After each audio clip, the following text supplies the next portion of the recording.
Hi, it's Karina. We're gonna read Ruby Red. I got it at the library. If you want to read it with me, just go to your library, see if they have it. If not, you can order it and it won't cost you anything. We're gonna read Ruby Red by Kerstin Gier. It's a trilogy, so there's gonna be more. I know you're not supposed to judge the book by its cover, but this is a really cute cover. So this is about a girl who time travels, but she didn't know she could time travel. At least that's what I got from the sleeve. She lives with not just her mom and dad, but like her extended family. It's gonna be a little bit of adventure, a little bit of time travel and romance. It's gonna be good. So Gwen is the main character. She's 16, her best friend is Leslie, and Gideon is her love interest, I'm assuming. Because why would they put that in there, right?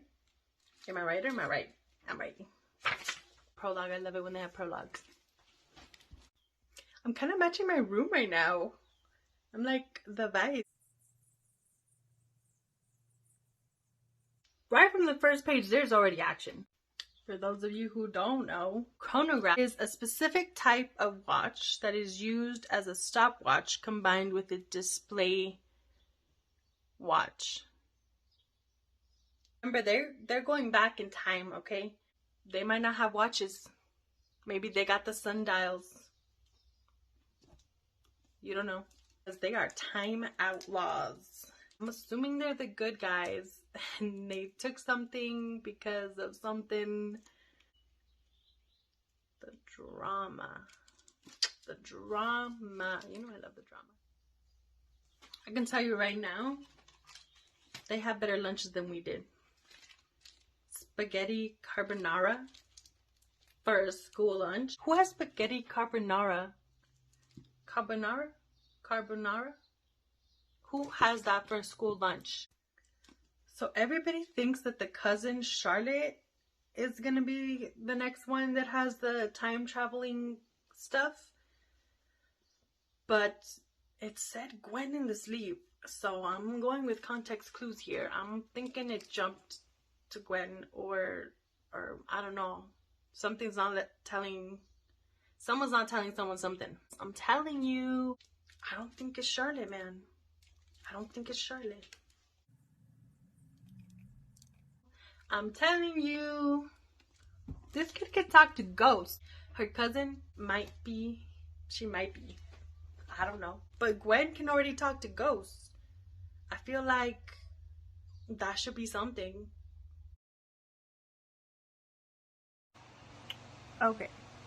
Between you and me, why wouldn't you tell the rest of the family a little bit about this big secret? Like, you know, you might see a stranger in the house, or you might see something go missing, or I don't know, something to help normalize it. I just feel like they didn't prepare that. Cousins, and my cousin was gonna disappear or reappear in front of me out of nowhere. I feel like people should warn me. Like, what do I do? You know, like, does her clothes disappear with her? Do I need to pick that up and put it somewhere? Should I expect her to reappear near that spot? I should be informed, right? I shouldn't. What safety precautions do we got? Are they, like, if the building we're in right now, if she disappears in that building and it wasn't built during the time that she's gonna disappear to, is she gonna fall from that height? If she has to go to these meetings, who are the people in the meetings? You know what I mean? There's just not enough. I'm just gonna trust you. I'm just gonna trust you. I don't know, man. Like, I don't know. I don't know. People need to know. People need to know. I don't know. I don't know. What do you think? I don't know. I don't know. I don't know. And I don't know. So, I don't know. So, Gilbert. So the other traveler's name is Gideon. I'm gonna tell you right now, falling in love, instantly falling in love. Tell you right now. The mom knew things and didn't say anything when her kid was telling her, you know, when she was talking to dead people, and then she feels like she's the one that jumped through time. The mom knew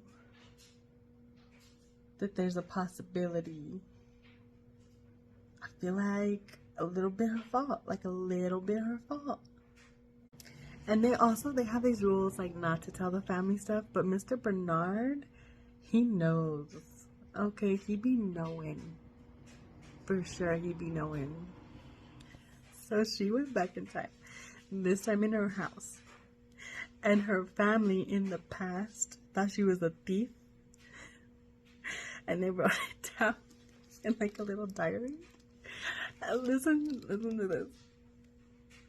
They couldn't catch her, obviously. These are the things that they found missing at the property: silver cutlery, valuable jewelry, the property of Lady Montrose, including a necklace given to Lord Montrose's mother by the Duke of Wellington. Mind you, Lady Montrose is at present in the country. So either Lady Montrose has it in the country, wherever she at, doing whatever she's doing, or the scandals just keep going. Oh my god. The embarrassment that they just went through. Cynthia, girl. She was complimenting Mr. Whitman, the teacher, that's like, oh my god, it's so cute. And he was right behind her. She is never gonna forget that her whole life, and her friends are never gonna let her forget it when she tries to. Oh my god. Oh my god. She ran out of the classroom because she's feeling it. By the way, it sounds absolutely horrible. If that's what it feels like to time travel, no thank you. No thank you. The way I'm imagining it, the way that I'm reading it, is like when you want to throw up and you know how you have like the escalofríos, like your hair is sticking up, like you feel like a sea, you know? And then like for me, my back feels weird, like tingly. And then like, you know, I don't want to I don't want to talk about it. But that's what it feels like. Sounds like when I read it. Sounds like I'm not reading it out loud. But you know what I mean? That's what I'm imagining when I read it. So that's a no thank you for me. But she went back in time in school. Because she had to run out of the classroom. You will not believe what happened. So, she saw herself in the future.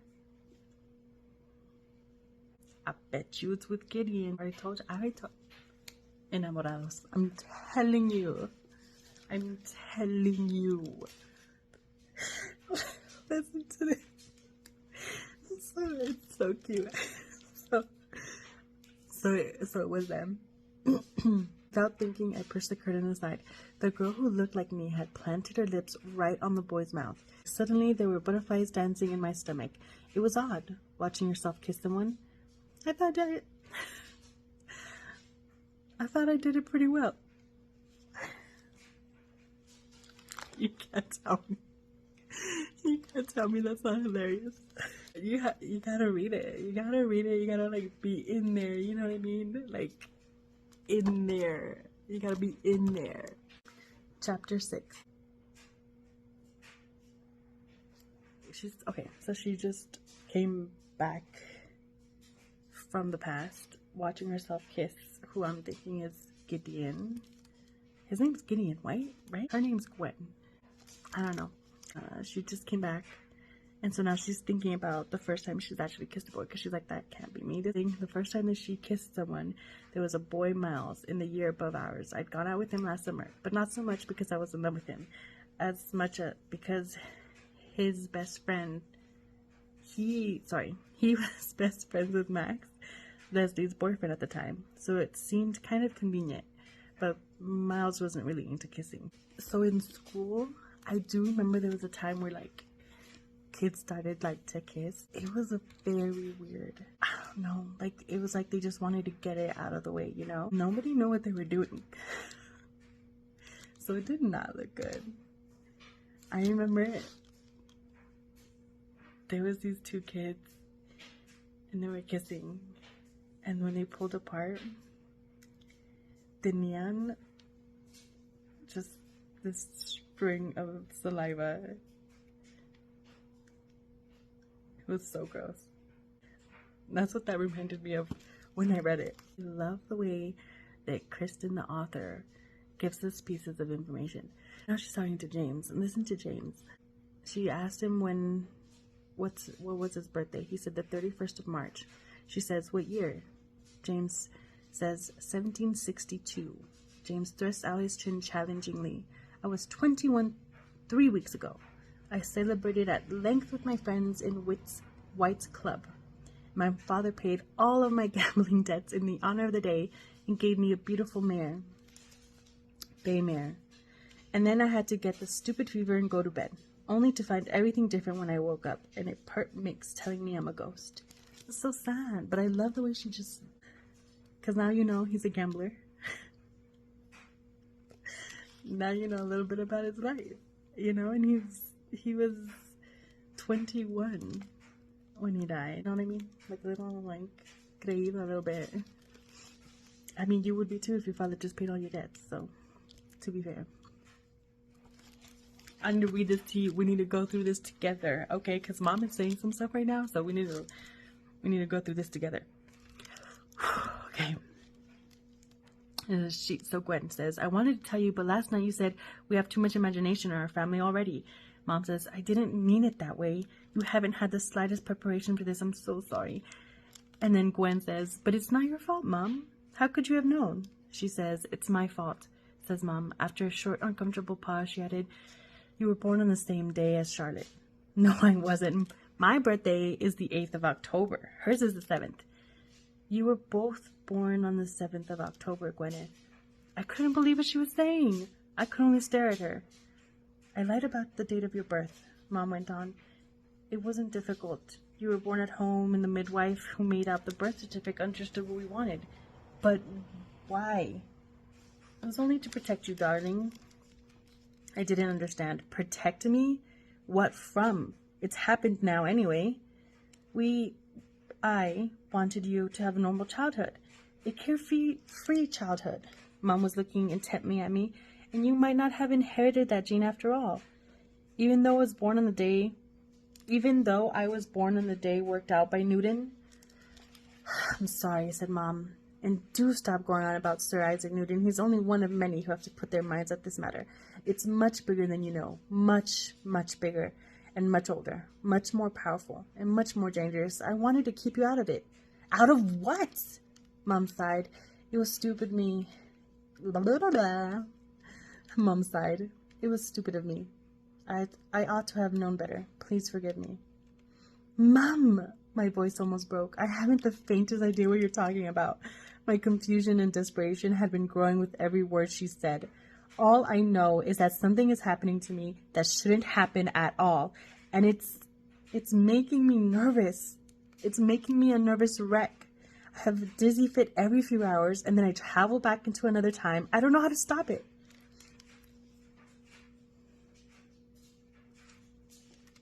I don't know. I feel like I get it.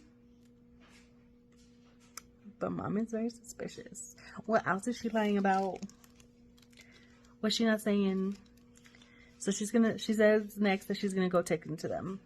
I keep you posted. Okay.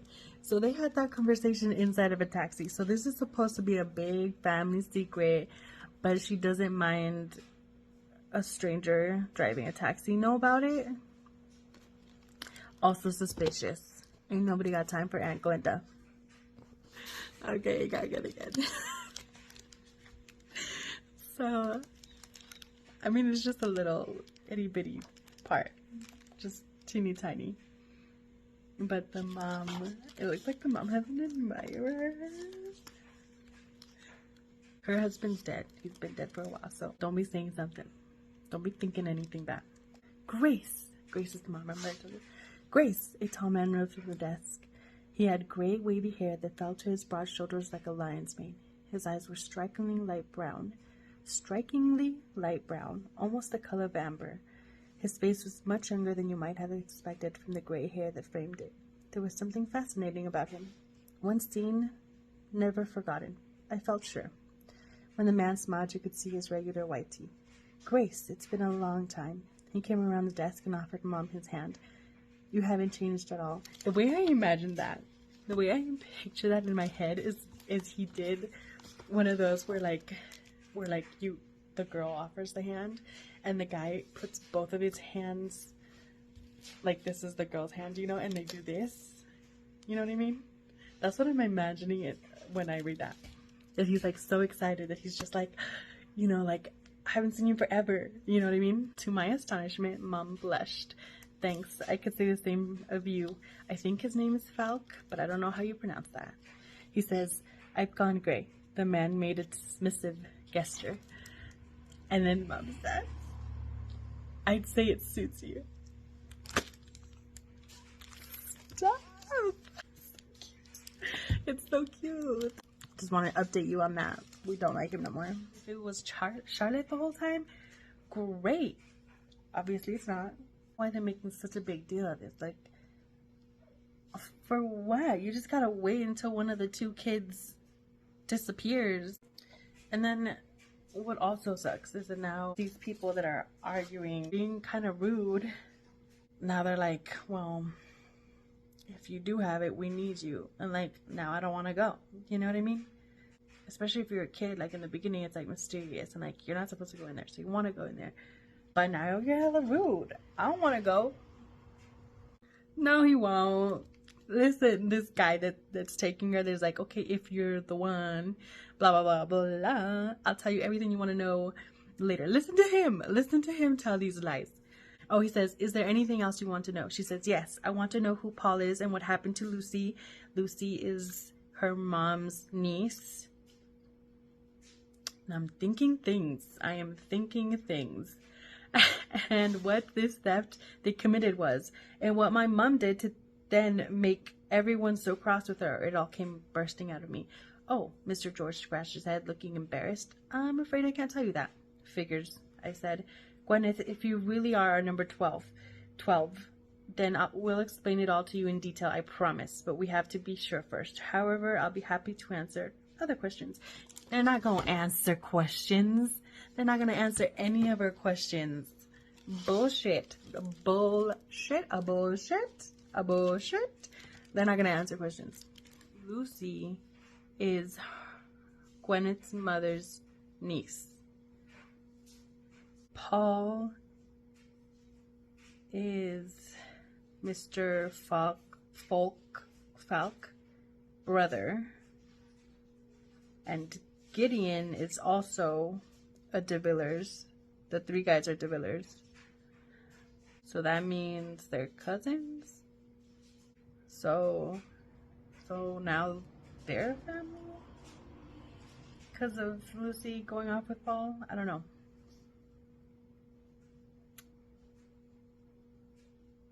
I don't know. Gosh darn it.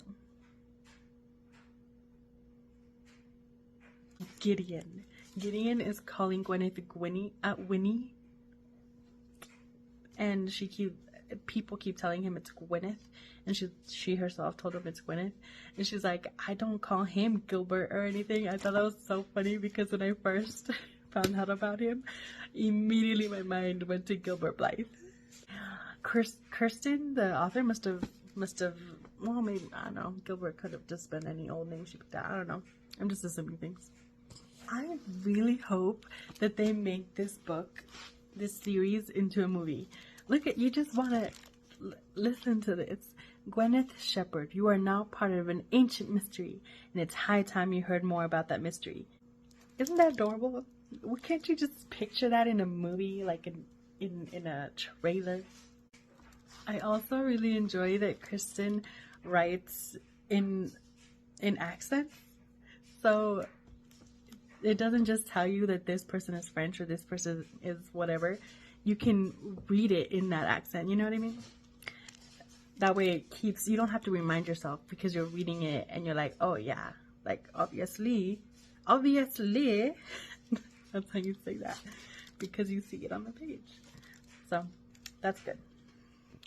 So many things happened. Murder, attempted murder. They stole a coach. They ended up in the streets. They had to call a limo. Okay, that doesn't seem like if it was, you know, así, pero like it was. And then this old guy that like supposedly started it all. He's so rude. I mean, I know it's like way back, you know? Gwen can talk to dead people, spirits. The old guy can talk into your mind. I don't know, like move things with his mind. What's his name? Gideon? Gideon doesn't seem to have an ability. So maybe they don't all get abilities. But the first and the last definitely do. I think he's not the first. I don't think he's the first. I think he's the first one who figured out the machine. But he's not the first. You know what I mean? I can't remember. I think he said he was fifth. Those two for now are the only two that have other abilities than jumping back in time. And it's so sweet that Gwen's friend is like writing everything down, like no bone of jealousy or resentment or anything. She just loves being part of it, and she's like, let me help you where I can. I love that so much because it could be so sad, you know? I mean, her aunt's already horrible. I don't know what her cousin's gonna turn out to be. Her siblings super sweet, so supportive, love them. Leslie gave Mr. Whitman her file because they got caught in the bathroom. And I know they're saying they're gonna get pepper spray and whatever, but I really think that she's not gonna be with us anymore. It's getting good. One of the little like diary entries for the Guardians, Lucy and Paul told Lucas Montrose what to invest in, and honestly, that's how you look out. Chapter 14. Charlotte had ignored me all day. Once at break, I tried to speak with her, and she said, if you're thinking of apologizing, forget it. Girl, for what? It's not her fault. Coming at me sideways, I swear. Leslie, a real one. She a real one for this. Listen. Leslie handed me her hairbrush. Here. What do you want me to do with this? Brush your hair. What else? I only want you to look pretty when you see Gideon again. Luckily, you don't need mascara. Your lashes are amazingly long and black naturally. I gone bright red at the mention of Gideon's name. Maybe I won't meet him today at all. I'm just being sent back to 1956 to do my homework in a cellar. Yes, but maybe you'll run into him before or after. Leslie, I'm not his type. He didn't mean it that way, said Leslie. Yes, he did. So what? A person can change his mind. Anyway, he's your type. Girl, she looking out for you. I opened my mouth and then closed it again. There was no point in denying it. He was my type. That's your best friend. Nothing better happened to Leslie. Nothing better happened to Leslie. This is what I also love. So Gordon, he's, I guess, another friend. And he comes up. You were talking to that niche in the wall again, Gwyneth. I saw you. And Gwyneth says, yes, it's my favorite bit of wall, Gordon. It hurt its feelings if I didn't stop and talk to it. And he says, you know, you're weird, right? Yes, Gordon dear, I know. But at least my voice isn't breaking. That's a passing phase, said Gordon. It'll go away. That's how you know you're friends. That's how you know. This part's really cute, too. They sent a limo to pick her up. And Gordon says, wow, look at that car, will you? Gordon whistles softly through his teeth. Maybe that rumor is true. And Madonna's daughter really is at the school. Incognito, of course. Of course, said Leslie, blinking at the bright sunlight. That's why they send a limo to fetch her, so no one will notice that she's incognito. They're best friends. I'm starting to think that Lucy and Paul are Gwen's actual parents. Gwen's mom is actually her aunt. I mean, she's still her mom because she raised her, but you know what I mean. Oh my gosh. Makes me a little bit sad that Robert has been like sticking to his dad for so long, and his dad has also been holding on to him. Oh my gosh. Wow, that's hard. It's a book, it's not even real. But it feels real in my soul. Chapter 14 is a doozy. And it's such a short little part, you know? But that was sad. Robert asked her to tell his dad that